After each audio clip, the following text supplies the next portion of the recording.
Iya. Ini sinyal saya ini nggak terlalu bagus. Sebentar. Ya, dari Andika.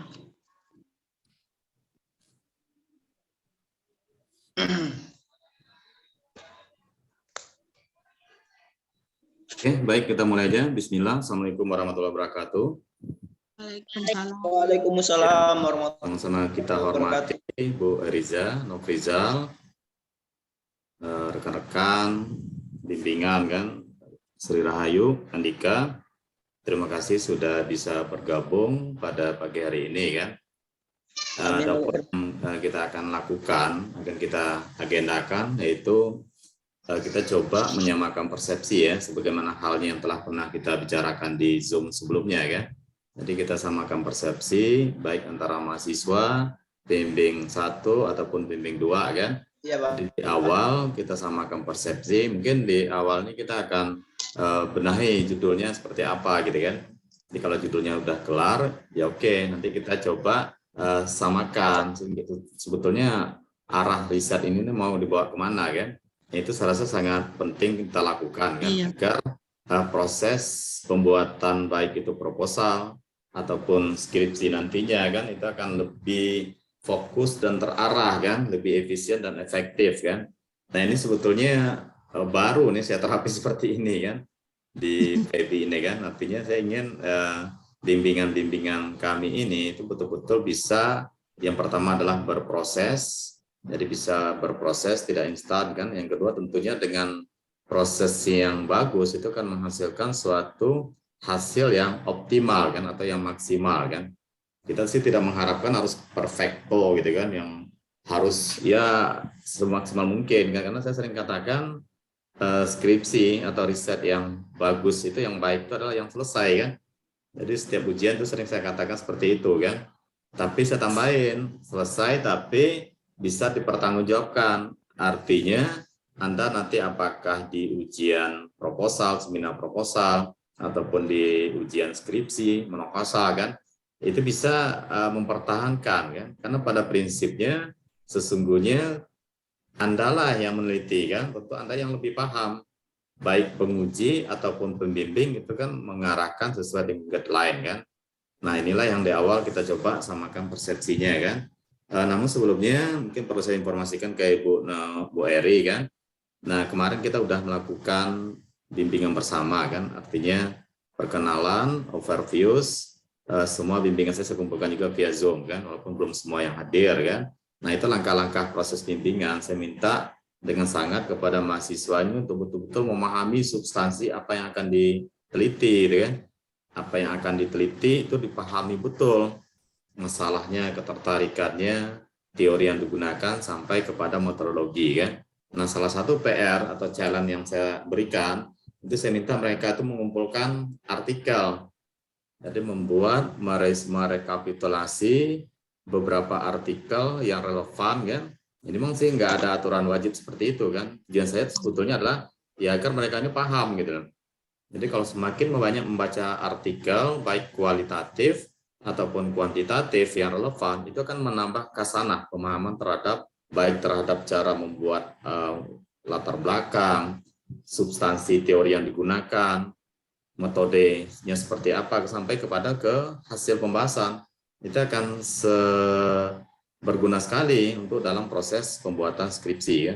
Nah kita paham sesungguhnya skripsi ini untuk S1 itu kan lebih ke belajar, tahap belajar aja. Jadi bagaimana Anda bisa melakukan proses riset secara ilmiah yang sesuai dengan kaedah-kaedahnya kan. Nah itu hanya seperti itu. Jadi kita tidak menuntut lebih kan. Makanya untuk memperkaya kasanah, wawasan, saya minta itu artikel. Artikel juga kita batasin ya minimal kalau bisa ya Sinta 3. Jadi saya target kemarin kalau memungkinkan itu di rekap 50 artikel Sinta 3 yang relevan dengan substansi atau variabel yang digunakan kan. Jadi itu yang pertama kan. Yang kedua nanti proses bimbingan sih sama aja. Kalau udah sama persepsi nanti ya mungkin saya minta tolong ke Bu Eri dulu gitu kan. Jadi dibimbing dulu, nanti kalau setelah oke, kata Bu Eri, nanti saya akan melanjutkan. Kalau udah bagus ya udah langsung berangkat kan. Jadi kemarin saya juga minta ke teman-teman ini semua bimbingan itu dibuatkan time schedule. Jadi mereka tuh harus punya planning, punya target kan, punya deadline kan, kapan harus seminar proposal, kapan harus menyelesaikan bimbingan dengan pembimbing 2 kan, kapan ke pembimbing 1 sampai ke target monokasa. Jadi kita harus punya guideline di awal gitu kan, time schedule kan, sehingga kita setiap hari bisa monitor progresnya seperti apa kan. Nanti Anda jangan bosan-bosan, nanti saya ingatin kan. Jangan sampai tidur gitu kan. Jadi target kita semester depan itu tuntas semua. Nah, ada kemarin yang bikin proposal sampai targetnya April, itu kelamaan saya pikir kan. Karena proposal itu ya susah. Kita hanya fokus ke latar belakang aja sebetulnya kan. Jadi kalau udah latar belakang, teori dan metodologi itu kan lebih kurang aja bisa diadopsi, tapi bukan dicopas karena nanti akan terkait dengan cek Turnitin gitu kan. Oke, itu yang pertama kan. Yang kedua, untuk bicara kita latar belakang masalah, sebetulnya tidak ada acuan yang standar kan. Jadi tidak ada yang salah, tidak ada yang benar kan. Tapi intinya dalam suatu latar belakang masalah itu paling tidak dia harus memuat masalah, gap-nya. Di awal juga kita udah bahas, gap itu bisa gap yang didapatkan dari fenomena yang terjadi di lapangan kan. Bisa pengamatan, bisa data, dan segala macamnya yang ilmiah tentunya kan, tidak mengarang-arang kan. Nah yang kedua, gap itu bisa kita ambil dari gap riset sebelumnya. Itu terutama untuk kuantitatif. Ini ada lengkap nih Bu Eri, ada yang kuali, ada yang kuantif. Yang kuantin sekarang nih kan. Nah dalam penulisan latar belakang masalah itu sendiri, ini pemikiran saya, dengan saya lebih cenderung kita lebih fokus kepada isu utama kan. Kemarin juga sudah kita bahas bahwa kalau kuantitatif, isu utama itu adalah variabel dependentnya atau variabel Y-nya atau variabel endogen kan. Itu sebagai isu utama kenapa kita tertarik untuk melakukan riset kan. Nah, itu kita tonjolkan, kita kaitkan dengan fakta-fakta dan data-data awal kan. Jadi saya lebih suka latar belakang masalah itu jangan sampai jauh terlalu luas gitu kan, yang tidak punya relevansi. Memang kita bicaranya deduktif. Deduktif itu kan bicaranya dari yang umum terus ke khusus kan. Itu boleh Anda petakan dulu, buat semacam piramida terbalik itu dibikin apa namanya? Dipotong-potong gitu kan. Yang umum kita bicara apa, terus yang agak spesifik apa kan. Nah, kalau di kuantitatif enak, kita ajar aja mulai dari variabel Y-nya. Y-nya itu kita kembangin, kita relevansikan dengan data yang umum. Boleh secara nasional, lokal, ataupun internasional, nggak masalah. Yang penting relevan. Jadi jangan mengatakan Indonesia mempunyai potensi ini segala macam, gitu kan. Padahal kita ingin bicara perusahaan atau desa kan. Jadi kalau pengelolaan keuangan desa, kita bicara desa. Awalnya desa dalam konteks akuntabilitasnya. Jadi tidak terlalu banyak kita bicara definisi kan. Itu sih menurut saya. Terus kalau kuantitatif, setiap variabel-variabel independennya itu dikaitkan, direlevansikan dengan variabel dependen tadi. Pasti ada hubungan. Itu kita juga bicara sedikit teori, sedikit apa namanya kan, mungkin bisa kita ambil dari penelitian sebelumnya. Bisa juga kita ungkapkan data kan. Nah kemarin ada yang nanya itu kan, Pak ini kalau di faktual proposal kemarin apa namanya setiap variabel harus didukung oleh masalah. Betul, itu nggak salah. Ya nanti kita bahas di bimbingan saya bilang kan. Diminta setiap variabel itu independen itu didukung oleh masalah. Iya itu akan lebih baik. Cuma artinya jangan sampai kita udah membahas di latar belakang masalah. Jangan kita bicara udah rasio, orang nggak paham. Ada kemarin bikin rasio, ROA, ROE datanya kan. Itu ditampilkan di latar belakang masalah. Ada juga kemarin yang menampilkan kode-kode kan. Pakai variabel dummy 1010 itu kan nggak ada artinya. Jadi masalah yang dimaksud di sini adalah ketimpangan tadi kan. Gap untuk variabel independennya ini. Apa masalahnya? Boleh. Tapi jangan rasio atau orang yang tidak memahami secara umum kan. Itu adalah tujuannya, salah satunya adalah untuk mendorong si pembaca ingin ini lebih lanjut, Itu yang menariknya riset tadi ya. Itu yang kemarin yang akan kita bahas kan. Nah setelah itu kalau ini udah sama teorinya udah saya nggak terlalu fokus gitu kan. Jadi teori yang penting ada teori yang umum yang menyatakan kalau kuanti ya. Jadi kalau kuanti itu wajib ada teori utamanya yang menyatakan adanya pengaruh ataupun hubungan antar variabel kan. Nah, sedangkan di kuali itu tetap juga perlu teori sebagai pisau analisis. Kita menggunakan teori apa untuk membahas secara kualitatif tadi ya. Oke, kalau metodologi ya udah sama, sesuaikan aja lah dengan metodologi yang kebiasaan kita di FEBI kan. Jadi tidak ada yang unik di situ kan. Jadi poin utamanya atau stressingnya itu hanya ke latar belakang masalah. Jadi proposal itu intinya adalah latar belakang masalah kan. Itu nanti yang akan dibedah oleh si sempro, penguji ataupun ya penelaah nanti kan. Jadi yang itu yang betul-betul harus dipahami. Kalau enggak nanti akan lari kemana-kemana gitu kan. Karena setiap orang itu punya pemikiran, punya persepsi. Setiap orang ini adalah penguji ya, yang tentu tidak akan sama dengan saya gitu kan. Bisa juga mungkin tidak akan sama juga dengan Bu Eri ya.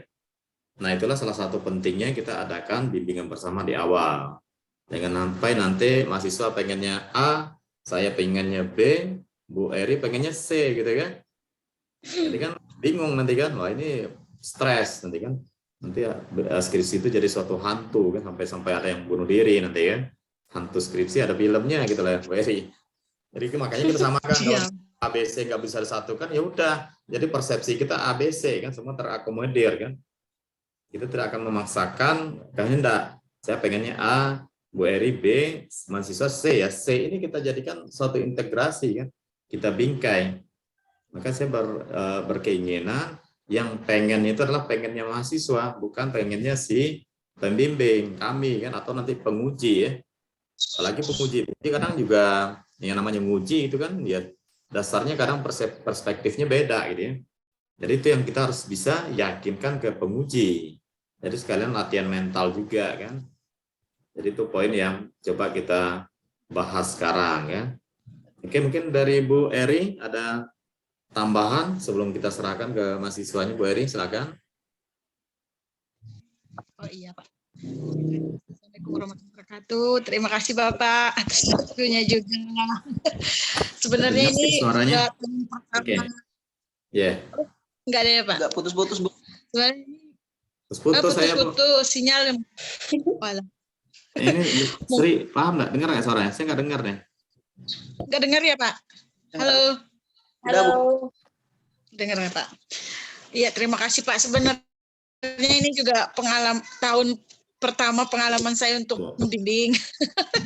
Ini juga masih banyak belajar sih dari Bapak, juga harus ditelaah juga tuh Bapak tuh suhunya tuh. Dari beberapa kemarin itu sempat benar dipelajari tuh Bapak tuh detail tuh. Bersyukurlah kalian kalau bimbingan pertama itu Bapak. Jadi Benar-benar syukur ya, Bu. iya. Ya ingat ya itu tadi, kalau saya sih betul arahan dari Bapak Usneldi tadi, kalian harus ingat tuh, kalian harus cari 50 artikel, karena habis ini kan disuruh mantau tuh saya tuh kata Bapak, nanti kalau udah oke baru ke Bapaknya. Nah, harus dicari itu 50 artikel yang Sinta 3 itu betul. Nanti kan itu beda-beda kan hasil penelitiannya, kalau sama aja apa yang mau diteliti kan harus ada bedanya gitu. Nah terus kalau kayak Andika itu kan pengaruh tuh biasanya pakai linier ya kan? Iya, Bu. Ya intinya tuh apa yang dibilang Bapak Usneldi tadi kita sama-sama catat, nanti kita sama-sama pelajari lah, gitu ya. Iya, Bu. Gitu Pak. Pak nanti kalau kami ada masalah kami juga ngubungin Bapak juga nggak apa-apa ya.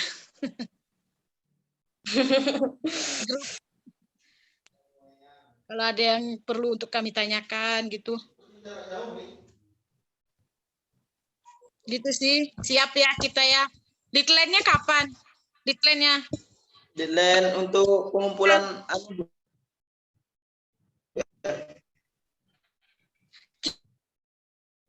kita sampai selesai ini supaya bisa nemuin Bapak Usneldi. Maret ini pokoknya udah selesai ya. Amin Bu, amin. Memang target bulan 3 harus ada sempro Bu. Itu Pak, target bulan 3 udah sempro katanya Pak. Iya Pak, kalau dari saya Pak, Bu. Wih, Andika. Gitu Pak, kalau menurut dari kami gitu.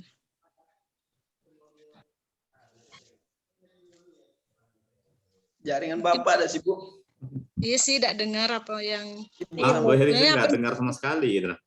Iya kan? tidak dengar sekali ya Heri Pak. dengar ya, Andika? Dengar Pak. Aduh. Saya nggak dengar sama sekali suaranya. Kami dengar dengan Bahasa jelas isyarat. kok. Kami jelas juga Pak. Juga. Tidak apa, kan kita orang Jambi. Bukan bahasa yang tepat. Gitu Pak. Bapaknya ada. Ingat. Tapi bapaknya juga tidak dengar ya apa yang kita maksud. Yang jelas kalau dengan saya kan habis ini kan bakal nemuin saya kan. Yang jelas kalian WA saja, nanti di mana saya balas gitu. Entah saya di rumah, entah saya di tanah, entah saya di dalam, oke? Ya Bu. Selesaikan ya. Iya, Bu. Halo Pak. Halo Pak. Iya, iya. Iya, mohon maaf saya nggak dengar sama sekali itu. Berapa? Ini sekarang udah nih, udah masuk nih kan. Tadi nggak tahu nih Bu Erinya ngomong apa kan. Nggak dengar sama sekali. Tapi yang lain dengar ya. Dengar Pak. Oh, gitu. Intinya sih Pak, yang saya bilang itu semua yang Bapak arahkan tadi semuanya sudah benar sih. Emang harus kami ikutin gitu. Ya, sama-sama lah. Kita sama-sama belajar, kita sama-sama berproses kan. Saya juga tidak pintar-pintar amat kan. Yang penting kalau mahasiswa yang lebih pintar daripada kami, saya lebih senang gitu kan. Biar seringnya lebih pintar sama Andika kan. Oke, kalau gitu kita langsung ke poinnya aja ya. Yang awal yang perlu kita samakan persepsi itu adalah judul. Yang kedua masalah. Cukup 2 itu aja. Kalau metode sih pembahasannya nanti di luar juga nggak masalah. Jadi teknis kalau bimbingan dengan saya lebih suka nanti dikirimin aja apa namanya kan filenya. Nanti saya komen. Nggak tahu nanti Bu Eri mau tatap muka langsung ya monggo, mau hard copy oke gitu kan. Ya, itu terserah teknisnya. Tapi nanti setelah ini koordinasinya atau bimbingannya langsung ke Bu Eri aja ya. Kalau Bu Eri bilang udah sinyalnya oke, mau teken monggo, nggak teken juga nggak apa-apa kan. Tapi kalau udah bilang oke ke saya kan ada buktinya, scan-nya oke, screenshot-nya gitu kan. Nanti baru saya bimbingan tahapnya ke saya gitu kan. Oke, jadi yang pertama siapa nih mau share screen langsung boleh. Kalau nggak pakai ini saya khawatir kalau saya share screen itu ngadat lagi itu kan. Saya udah jadikan co-host itu. Boleh, pertama mungkin Andika dulu lah ya. Sebetulnya nggak salah sih. Iya, Pak. Bisa nggak ditampilkan latar belakangnya aja? Latar belakangnya kami pakai HP Pak. Oh gitu. Kalau gitu saya yang share screen aja ya. Boleh Pak. Takutnya jangan ngadat-ngadat lagi nanti. Iya takutnya gitu Pak. Ini saya laptopnya juga masalah kan. Saya belum lihat sih yang apa yang ditulis Andika kan. Jadi kayaknya udah tebal itu kalau yang dipegangnya ya. Oke, Bu Eri udah dikirimnya nggak sama Andika? Tidak, ini untuk kawan Pak. Ya, file tadi udah dikirim nggak Bu Eri? Udah. Iya, Pak. Tadi belum sempat buka. Iya, saya belum buka, cuma udah saya. Sudah sampai bab 3 Pak, cuman masih ada yang mau dilengkapi. Iya, lanjut Andika. Nah, ini Andika ya. Latar belakang ini dulu nah.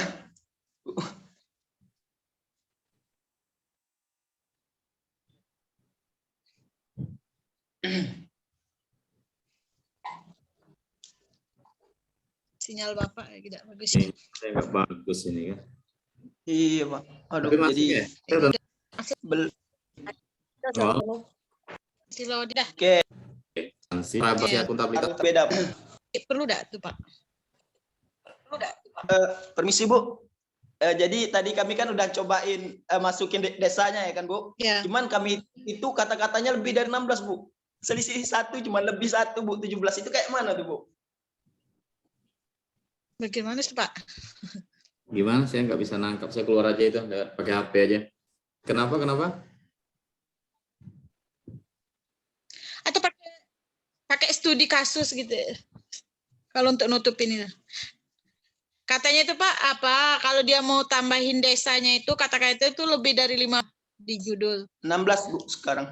Maaf. 16. Iya Bu. Dari kampus itu ada aturan ya? Iya Pak, sekarang udah 16 katanya Pak yang harus ditulis untuk judul. Maksimal berapa kalau untuk judulnya? 16 kata.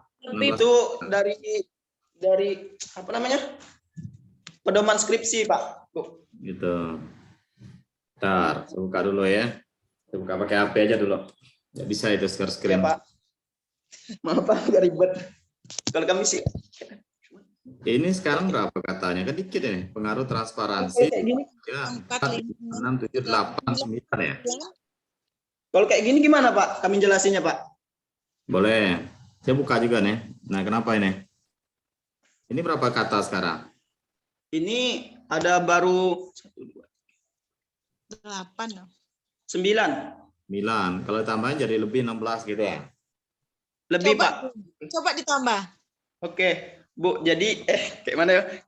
Kami ketik dulu Bu ya. Ya, coba. Mau ditambah apa? Nanti dihitung aja dulu. Apa yang mau ditambah? Oh. Studi kasusnya. Kalau ditambahnya itu ada desa di desa Pebenaan. Di desa Pebenaan ya kan Pak?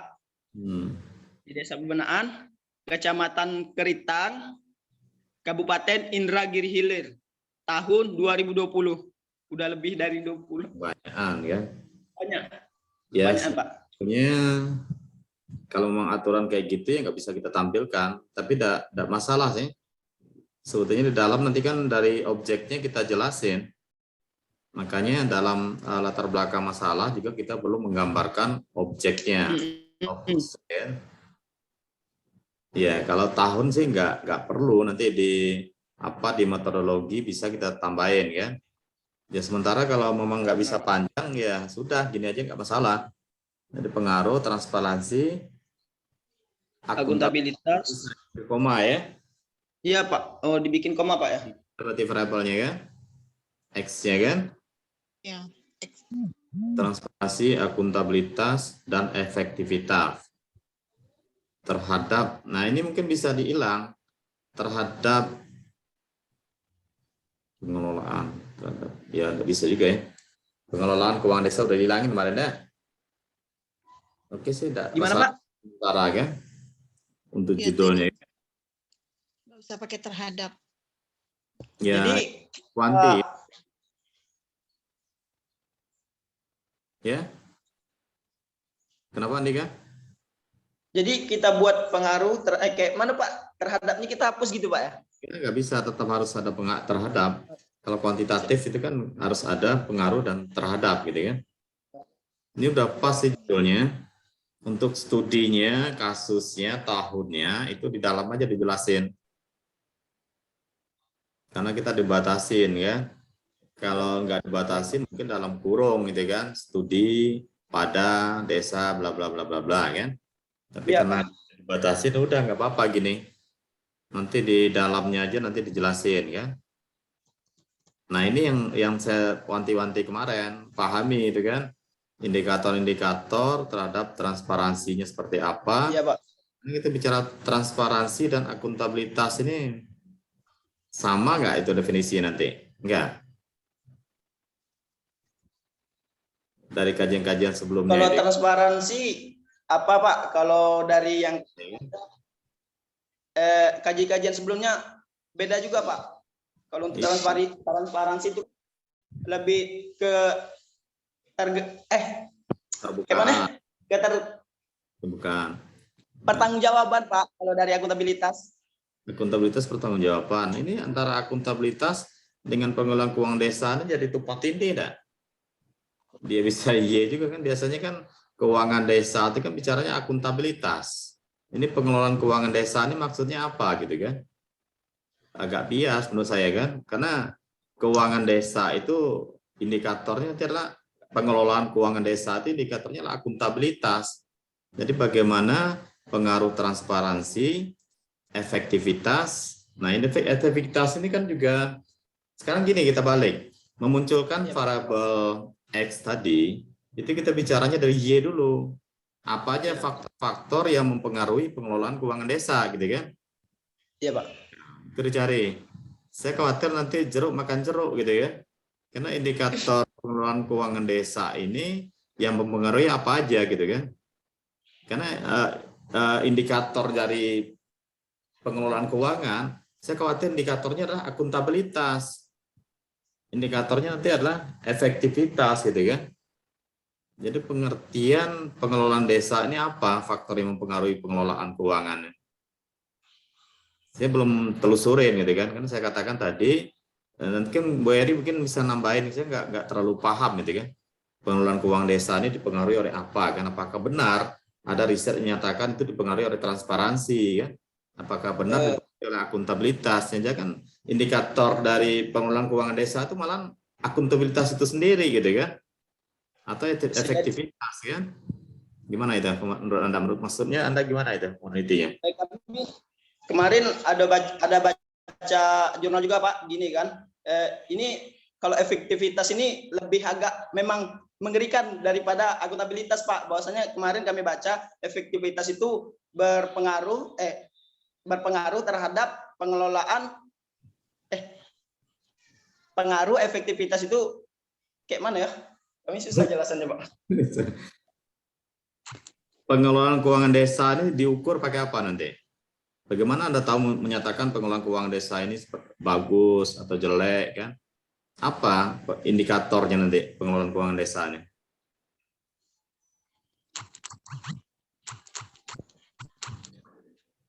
Indikatornya ya, setelah kita dapat indikator, baru kita cari yang mempengaruhi Y-nya itu apa, X-nya. Atau mungkin ada Bu Eri nih, pakar ekonomi. Ada mungkin pemahaman Bu Eri seperti apa nih, Bu Eri? Saya kok melihatnya agak mengganjal, gitu kan? Kurang rancu, Pak, ya? Agak mengganjal. Saya di hati saya kalau mengganjal tuh ada something wrong, gitu kan? Gimana Bu Eri ini? Ini yang perlu kita samakan persepsi. Nanti lanjut nanti wah mentah di proposal capek, gitu kan? Iya, Ini Pak, di awal udah dulu judulnya. Pengelolaan keuangan. Tentu kita pengen tahu indikator pengelolaan keuangan tadi. Kapan dikatakan pengelolaan keuangan itu bagus? Ya karena dia akuntabilitas, gitu kan? Akuntabilitas mungkin enggak, efektivitas mungkin, kan? Dia pengelolaannya efektif, pengelolaannya transparan. Bicara lain halnya kalau kita bicara kualitas laporan. Oh iya. Iya sih, Pak, kami ada juga kemarin baca jurnal tentang kualitas laporan keuangan kalau dari transparansi, akuntabilitas, dan efektivitas ini. Cuman kami ada juga baca jurnal, Pak, jurnal dan skripsi itu ada juga, Pak, yang membuat pengaruh transparansi, akuntabilitas, dan efektivitas terhadap pengelolaan keuangan ini. Cuman belum sejauh itu kami memahaminya, Pak. Ya, ini jurnal apa skripsi? Ada jurnal, ada skripsi juga kami baca, Pak. Ya, recommended itu kan. Jurnal pun lihat itu apa namanya kan, jurnal itu kualifikasinya seperti apa, gitu kan. Gimana Bu Erin? Bu Erin ada masukan? Ya. Apa tadi keluar bentar, trapel Ibu nelfon soalnya ada Ibu mau pulang kampung. Apa diantar dulu pulang kampung, nak? Okay. Orang nanya, mungkin kalau tangkapan saya itu, Pak, kalau maksud dari Pak Andika ini tuh pengelola keuangan yang baik itu melalui transparansi, harus ada akuntabilitasnya dan efektivitasnya itu penunjukan secara apa tuh pengelola keuangan yang baik itu enggak sih, Pak? Indikatornya pengelolaan keuangan desa apa indikatornya? Kan kuanti itu kan nanti pengelolaan keuangan desa yang baik itu harus ada transfer. Indikatornya bentar, Pak, ya. Kemarin kami udah ada screenshot, bentar, Pak. ya. Indikator. Ini kuesioner harus ada indikator, nanti turunkan lagi ke apa namanya kan pertanyaan-pertanyaan ya. Ya.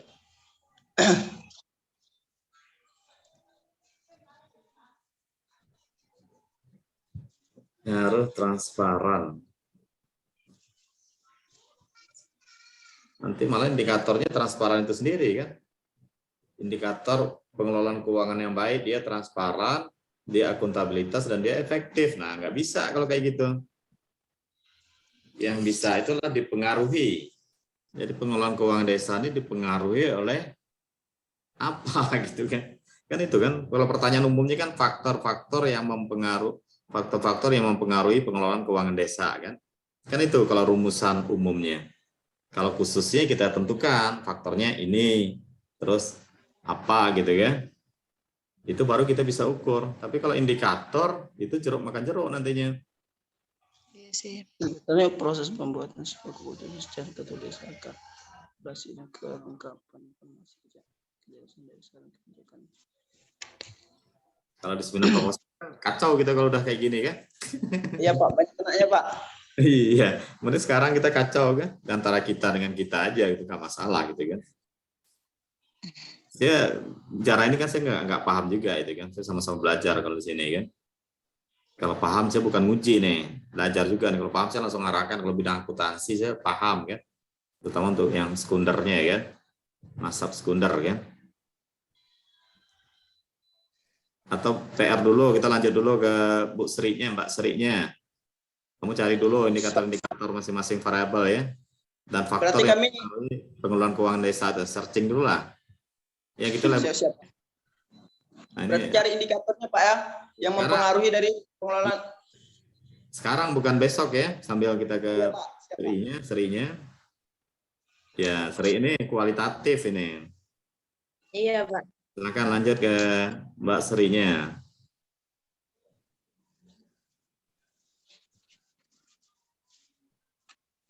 Saya nggak bisa screen layar, Pak. Nggak usah. Saya buka aja deh. Saya buka screen itu jarang jadi lambat ya. Saya buka aja dari sini pakai HP. Iya.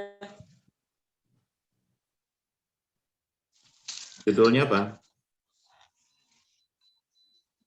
Analisis penerapan PSAK nomor 101 pada penyajian laporan keuangan koperasi.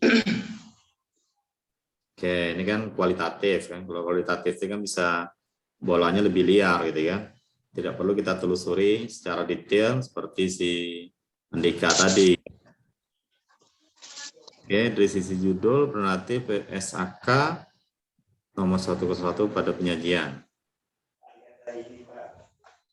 PSAK 101 tentang apa itu? Penyajian laporan keuangan syariah, Pak. Ya, kalau udah penyajian udah nggak perlu lagi kita sebutkan pada penyajian itu kan. Langsung aja pada laporan keuangan kan. Sebetulnya kualitatifnya nggak perlu panjang-panjang kan, analisis penerapan PSAK pada, karena orang udah tahu dari bunyiin PSAK 101 berarti dia tentang penyajian laporan keuangan pada koperasi tadi kan. Pada koperasi. Langsung aja gitu ya, Pak. Bentar. Ini juga lebih 16 lagi enggak ya? PSAK. Dan kalau udah PSAK itu kan udah standarnya itu tentang penyajian. Kata penyajian itu dihilangkan aja ya, Pak? Iya. Analisis penerapan PSAK pada PSAK itu kan penyajian laporan keuangan. Jadi kalau kita panjangin nanti kan analisis penerapan penyajian laporan keuangan pada penyajian laporan keuangan. Ya. Itu kan ada pernyataan standar yang menyatakan penyajian. Jadi kita tinggal melihat penerapan PSAK itu pada koperasinya. Iya. Jadi cukup untuk awal. Ini kalau kualitatif judul itu kan seperti yang kita bahas kemarin, itu sampai terakhir pun masih bisa berubah. Iya Bu Eri? Kami keluar bentar. Oke, siap. Bentar. Bapak boleh. Ya, Pak. Lagi ya. Oke. Ya, bentar nanti kami masuk lagi. Gitu aja, Mbak Sri. Jadi analisis penerapan PSAK nomor sekian pada koperasi simpan pinjam wanita. Jadi nama koperasinya simpan pinjam wanita ya. Itu ada legalitasnya, ada ya? Badan hukumnya? Ada. Jadi ada aktenya ya. Itu pastikan juga sebelumnya, nanti khawatir kalau koperasi simpan pinjamnya tidak berbadan hukum, itu tidak layak kita jadikan suatu objek. Karena yang perlu menerapkan PSAK ini berarti koperasinya sudah berbadan hukum kan, karena ada undang-undangnya. Itu juga kalau saya juga ada dari keputusan Menteri Koperasinya. Undang-undang Menteri Koperasi apa keputusan yang menyatakan bahwa laporan keuangan harus mengacu kepada PSAK ini atau standar akuntansi keuangan ini ya. Jadi itu udah secara substansi oke kan. Nah, kalau udah secara substansi oke, di kualitatif itu ruhnya itu adalah di gap-nya. Nggak ada gap riset di sini ya. Kalau kualitatif itu harus kita lakukan prasurvei. Jadi Anda harus cek di koperasi itu masalahnya kenapa dengan PSAK ini. Yang pertama tentu dia dipastikan dia punya laporan keuangan apa enggak gitu kan. Udah ada nggak dia membuat laporan keuangan di koperasi simpan pinjam ini? Ada, Pak. Ada. Apa aja bentuk laporan keuangannya? Laporan neraca, laba rugi, sama perubahan ekuitas. Ya. Putus. Apa bentuknya? Dre? Neraca, laporan laba rugi, sama perubahan ekuitas. Nah, dengar lagi saya, kena lagi sinyal saya kan. Yang lain dengar ya? Andika? Dengar, Pak. Nah, ini dengar Andika nih. Suaranya Sri tadi hilang. Apa? Sri? Neraca, laporan laba rugi, sama perubahan ekuitas, Pak. Gitu. Kalau di koperasi ke neraca sih boleh. Tapi di laba rugi nggak ada di koperasi SHU dia. Laporan SHU kan, sama laporan perubahan ekuitas. Boleh. Jadi minimal itu dia punya neraca tadi, neraca dan laporan sisa hasil usaha kan. Oke, kalau itu memang ada, baru kita telusurin. Ada apa dengan penerapan PSAK tadi? Kenapa kita meneliti tentang penerapan PSAK? Tentu kita cek bagaimana penerapan PSAK pada koperasi tadi. Kalau udah ada, masalahnya apa gitu kan? Makanya perlu ada prasurvei. Kalau nggak bisa jawab sekarang ya nggak apa-apa, jangan dipaksakan kan. Nanti belum prasurvei ya. Ada yang kenal nggak di koperasi deh? Iya. Ya, ada yang kenal nggak? Ada, Pak. Ya, itu kan bisa dicek walaupun belum ada surat riset. Nanti cek dulu kan. Karena kajian ini sempit ini. Ya, PSAK itu kan hanya bicara penyajian. Penyajian laporan keuangan kan. Jadi bagaimana cara menampilkan hasil dari proses akuntansi tadi. Ya, atau apa aja itu yang isiannya PSAK 101 ini. PSAK 101 ini kan umum ini. Berlaku untuk semua perusahaan, tidak hanya koperasi. Nah, itu saya khawatir nanti apa namanya kan, arah analisis itu kemana gitu kan. Tapi kalau prosedur akuntansinya, nah itu lebih luas. Misalnya analisis penerapan sistem akuntansi kan. Ya, analisis penerapan sistem akuntansi koperasi ya pada bla bla bla bla kan. Ada akuntansi koperasi itu ada sistemnya. Sistemnya apa? Itu proses dari siklus akuntansi itu sendiri ya. Mulai dari jurnal, posting, buku besar kan, bla bla bla bla sampai ke laporan keuangan. Tapi kalau PSAK, nah ini saya khawatir, cuma saya belum cek betul isi dari PSAK itu apa gitu kan. Kalau hanya penyajian, ya kita khawatirkan kalau udah disajikan udah selesai. Ruh dari pembahasan nanti agak kesulitan, itu kan terlalu sempit. Anda udah lihat nggak PSAK isinya apa aja? Udah Menyajikan laporan, ada 7 itu, Pak. Menyajikan tok gitu ya? Prosesnya nggak dibahas di situ ya? Siklus akuntansinya kan enggak gitu ya?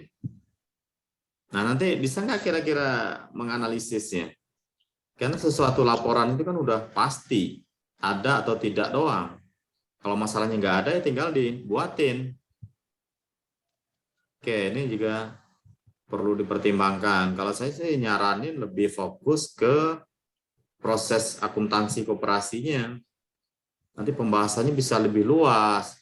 Apakah di koperasi itu sudah menerapkan pencatatan jurnal? Apakah sudah mendokumentasikan secara baik? Apakah sudah dibuat buku besar? Apakah ada kertas kerjanya atau gimana bla bla bla bla gitu kan, sampai akhirnya adalah pelaporan keuangan. Tapi boleh-boleh aja nanti kan dari sini, tapi analisisnya nanti didalamin, jangan hanya ke penyajian, tapi ke akuntansi koperasinya. Iya, Pak. Jadi kalau masalahnya apa tadi kira-kira menurutmu? Masalahnya di situ tuh kalau PSAK nomor 101 itu menyajikan 7 komponen laporan keuangan, Pak. Yang ada di sana? Sedangkan di sana cuma ada 3. 3 kan? Intinya itu masalahnya itu ya. Terus solusinya apa? Buat jadi 7 yang 3 tadi dah. Iya. Selesai urusan kan? Apa lagi repot-repot neliti ya? Iya kan? Dia 7 Pak, ini cuma 3. Jadi ya solusinya apa? Tambahin buatnya biar jadi 7 kan? Selesai kan? Karena apa? Bicara Anda itu hanya di penyajian. Tidak diproses gitu kan? Jadi judul yang bagus tuh gimana, Pak? Dia lebih senang ke akuntansi koperasinya, lebih luas. Kalaupun toh judulnya ini, saya nggak tahu juga nih kebijakan, apakah judul itu boleh dirubah gitu kan? Saya kurang paham nih, udah lama nggak ke kampus ya. Boleh, Pak. Banyak juga teman-teman yang dirubah judulnya. Iya, Pak. Ya, gimana? Bisa. Banyak kawan-kawan Nggak yang dengar dirubah saya kan? judulnya. Saya harus pancing dengan suara Rama dulu nih. Rama dengar nggak Halo, suara Pak. saya? Saya dengar, Pak. Dengar ya? Dengar, Pak. Saya nggak dengar. Ini sinyal ini. Oke, kita tunggu sinyalnya kuat dulu ya. Coba tes. Sri, ngomong. Itu kemarin banyak juga Nggak dengar kawan-kawan saya. yang Nggak dengar saya. halo Andika. Kayaknya nggak dengar. Putus-putus sih Ini suara Sri. jadi salah satu hambatan ya. Kita pengen canggih menggunakan Zoom tapi tidak disupport oleh nyali yang benar gitu ya. Ini salah satu hambatan teknologi. Kalau tetap muka kita kan enak gitu kan. Oke Andika, coba ngomong Andika. Andika kalau Lancar. ngomong bisa itu. Halo, Pak. Halo. Kami lagi nyatat juga nih, Pak, soalnya. Gimana, Pak? Oke. Halo, Pak. Halo. Nah, dengar dari saya suara Andika ya. Coba masuk Sri lagi. Masih Halo, nyatat, Pak. Nah, udah Halo. masuk. Andika yang Oh, keluar. gitu. Hilang suaranya. Kalau saya lebih cenderung, walaupun judulnya nggak bisa dirubah, itu di latar belakang masalah kita tampilkan lebih komprehensif. Jadi kajiannya ke akuntansi koperasi ya. Jadi silakan dipelajari prosedur dari akuntansi koperasi itu seperti apa kan. Nanti diperbandingkan dengan, itu untuk analisis nanti ya, dibandingkan dengan faktanya di lapangan apakah koperasi tadi sudah menjalankan semua proses akuntansi ya. Permasalahannya ya gampang, Anda cerita aja kalau koperasi itu tidak menjalankan, tidak mencatat jurnal gitu kan. Tiba-tiba hanya mencatat secara manual misalnya kan, atau hanya mencatatnya di buku harian kan, tapi tidak ada proses siklus akuntansi ya. Di pembahasan nanti juga enak. Kalau di sini nanti kan, nah ini ada faktanya kan. Faktanya penerapan PSAK koperasi Sekina masih belum maksimal. Terbukti dengan ditemukan laporan keuangan yang disajikan pihak koperasi masih belum sesuai. Nah, ini kan bahasanya tidak real kan, bahasanya diplomasi gitu kan, belum optimal. Ditemukan laporan keuangan belum sesuai kan.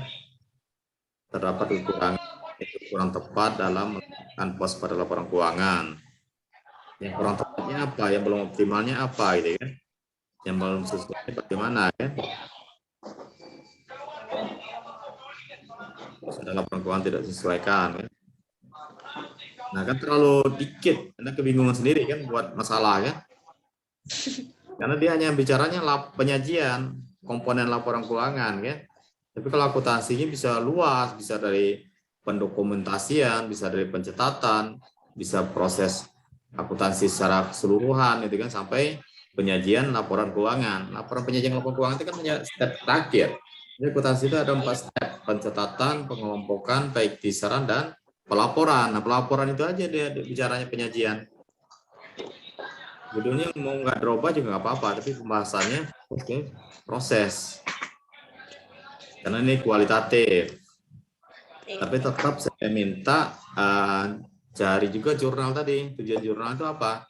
Untuk menambah kasanah wawasan Anda tentang substansi yang diteliti ini, walaupun dia kualitatif. Kualitatif memang tidak akan dimunculkan riset sebelumnya gitu ya. Tapi kalau dimunculkan juga dikit boleh, dikit sebelumnya si A pernah melakukan penelitian ini kan, terus perbedaannya dengan penelitian kita ini. Kita hati-hati dalam pembuatan kutipan kan. Ini masih ada yang kutipan perut. Menurut Sufyan Sabri Rahab dalam kurung, nah itu catatan perut. Walaupun Anda nanti buat lagi catatan kakinya ya kan. Ada nggak ada jadi catatan kaki? Nggak ada ya. Catatan perut. Catatan kaki itu yang benar itu di bawah. Oke, yang lain juga dicek. Itulah kalau judul itu fleksibel.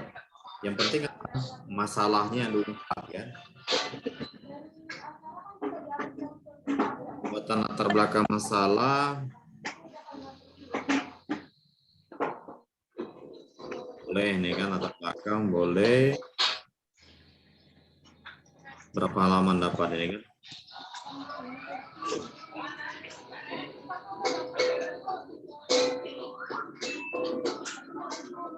Oke. Nah, juga disampaikan walaupun di judul jadi asli sudah kita sampaikan di mana isinya apa kan.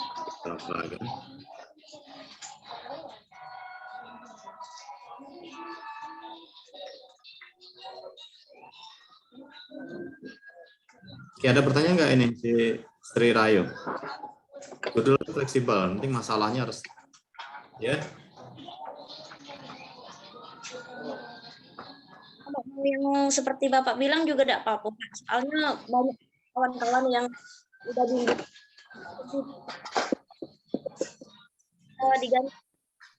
Boleh ya? Ya. Juga analisis penerapan akuntansi koperasi ya. Iya, Pak.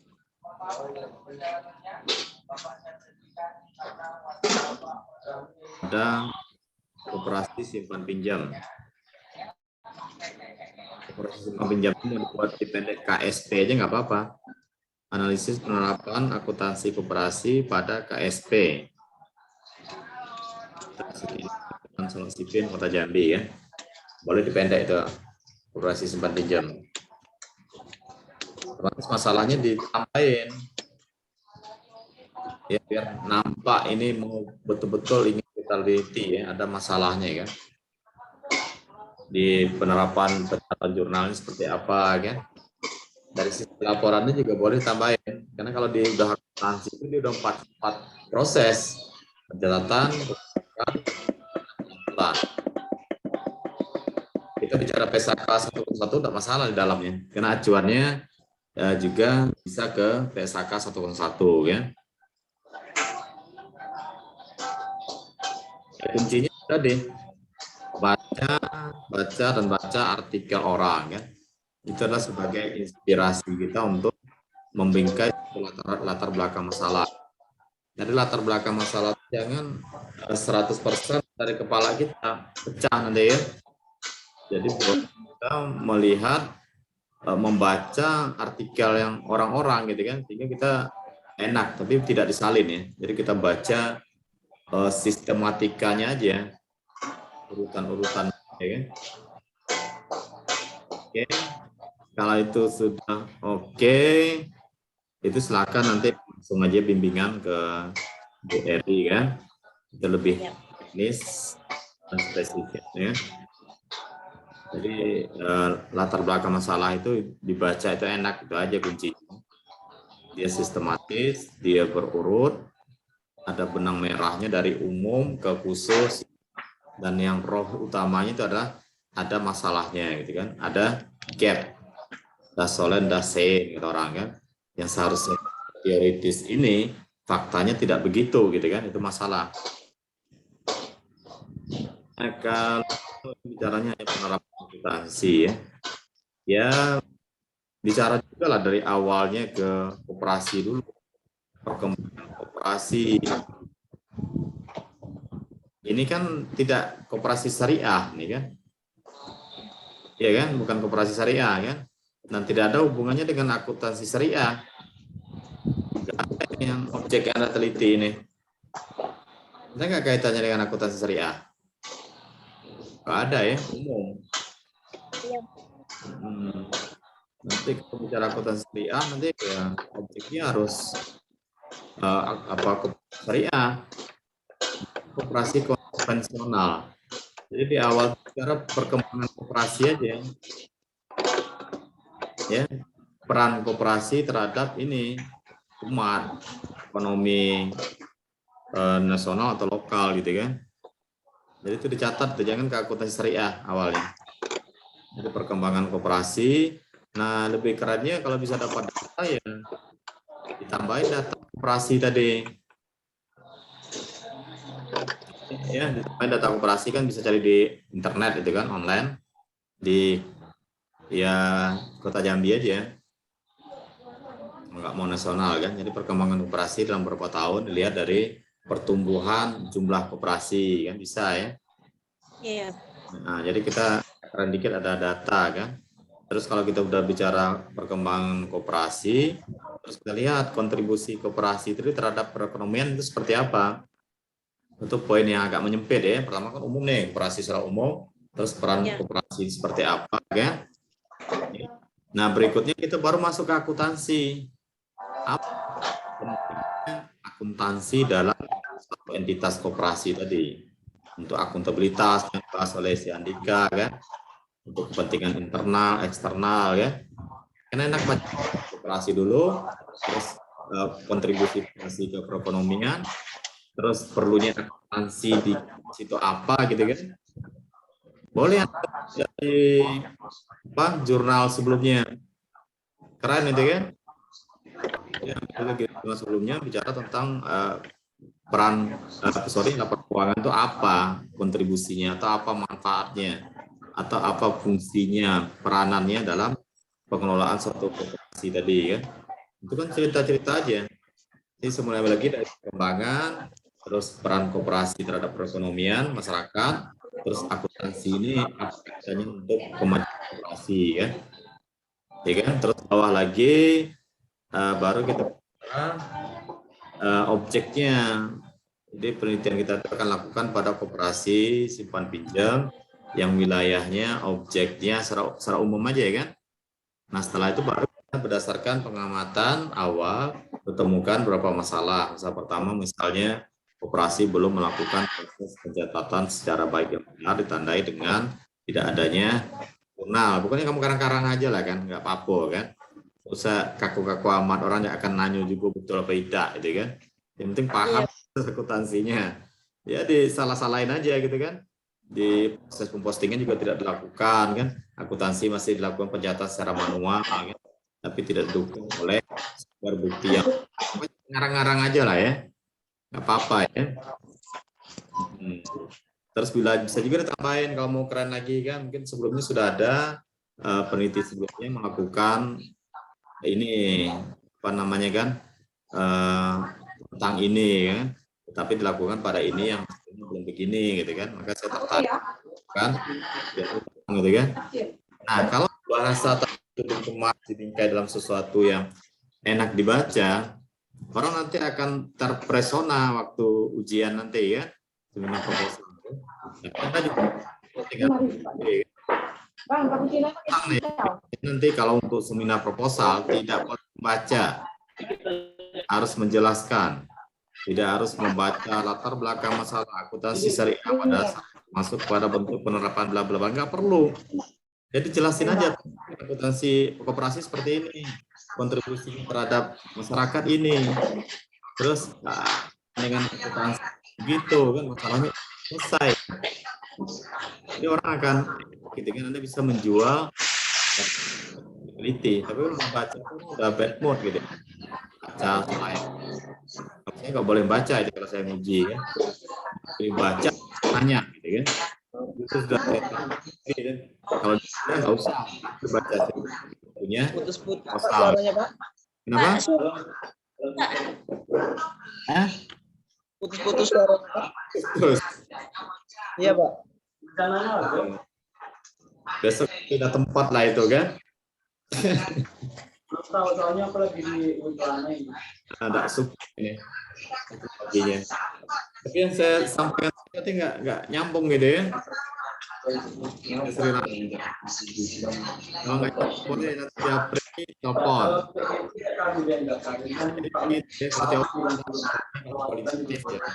Mute deh, Tum. Putus-putus. Halo. Nah, tadi aku bisa belum bisa cukup masih ya. Halo Dika.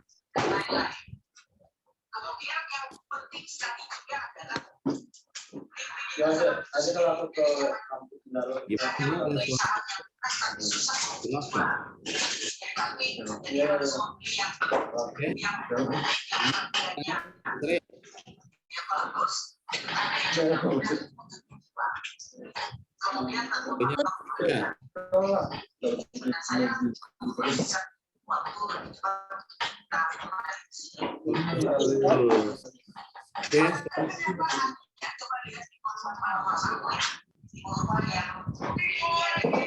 Yang lain di mute aja. Apa lagi nih Pak Rahmat? Halo. Oke. Putus juga Pak. Salah Bapak. Putus ke. Halo Dika. Oke.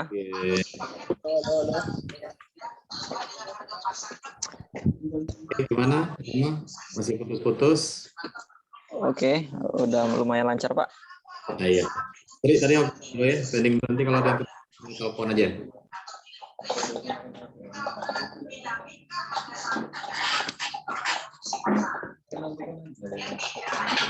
Coba ini Pak, mulai ulang Zoom-nya Pak. Biasanya sih bakal bagus nih kalau kayak gini. Keluar semua gitu. Karena udah bagus. Iya, kita Kamu buka udah lagi. Suara saya bagus nggak? Putus-putus masih Pak. Maksudnya live gitu ya? Iya kita live semua, nanti kita mulai dari ini. Ulang lagi Pak. Exit dulu deh ya.